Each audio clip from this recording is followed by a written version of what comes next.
Hi, I'm Danielle Dietrich, and today I'm going to talk to you about DBEs, ACDBEs, and prompt payment requirements. So that is something obviously everyone is interested in, is getting paid promptly. Nobody likes to be paid later than they should be. So in the new regulations that came out earlier this year for DBEs, disadvantaged business enterprises, and airport concessions, DBEs, there are some new requirements in place to help ensure the DBEs and ACDBEs get paid and get paid promptly. So this rule was designed obviously because the whole point of the program is to allow small businesses controlled and owned by women and diverse individuals to get opportunities that they wouldn't otherwise get in government contracting. And what is the point of a business getting work and performing work if they're not being paid or not being paid promptly?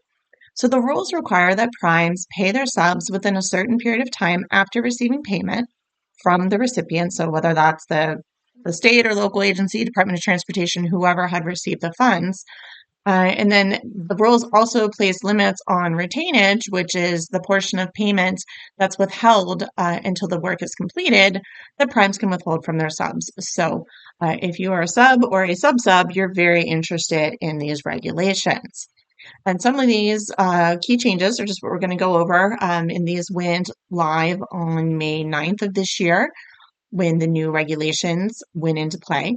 So recipients, so those who are receiving the U.S. DOT money for projects, so whether that is a Department of Transportation, an airport authority, whoever that may be, they must have a mechanism in their DBE program to monitor and enforce prompt payment and retainage requirements by all program participants. This must include penalties for people who don't comply, such as primes that withhold payments, to suspend work. They can then the recipient can terminate contracts, withhold their payments, suspend their work, and the recipients must also approve any delay or postponement of payments between the primes and the subs has to be for a good cause. So examples of that would be maybe the sub hasn't actually performed what they were supposed to perform by that milestone, things along those lines. And so these payment and retainage requirements apply not only to the first tier of subs, get your prime your subs, but also lower tiered subs, because we all know that, especially in big projects, subs have subs sometimes. And this means that the prime contractors must ensure that their subs are paying the sub-subs promptly and fairly. So that responsibility is on the prime as well, and they have some skin in the game on that. And they also have to make sure that the retainage limits are complied with.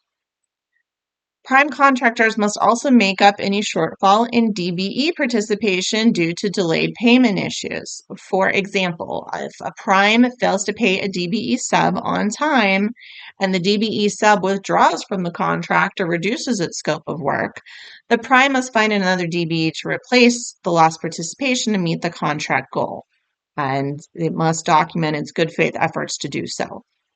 In reality, we don't see this happen too often because, unfortunately, it's been my experience with my clients and seeing what they deal with that these projects and these relationships are too important for the subs to back out or stop work. So they just keep on working in hopes that, okay, we're eventually going to get paid. And that's tough for small businesses because of the cash flow issues that creates.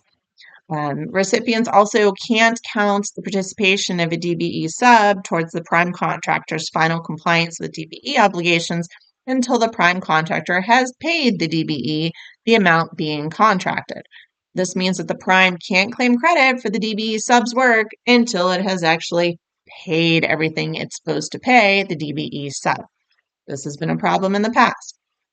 Recipients must also have mechanisms in place to monitor and oversight whether the prime is on track with meeting its DBE commitments, and whether there's any projected shortfall that requires the prime contractor to kind of get its act together and address it. So this means that recipients are supposed to be regularly reviewing the prime's progress and performance in meeting the DBE goals and take corrective action if necessary. So I think that these changes are a great thing. I wish there was maybe a little bit more meat on the bones about paying, and I wish that the government would also pay the primes quicker so that they can pay the subs quicker. But, baby steps, we're getting there. So again, my name is Danielle Dietrich. Thank you for watching, and please check out my other content here on YouTube on DBE, ACDBE, other certifications, and you can also check out my blogs, and the link will be below. Thanks and have a great day.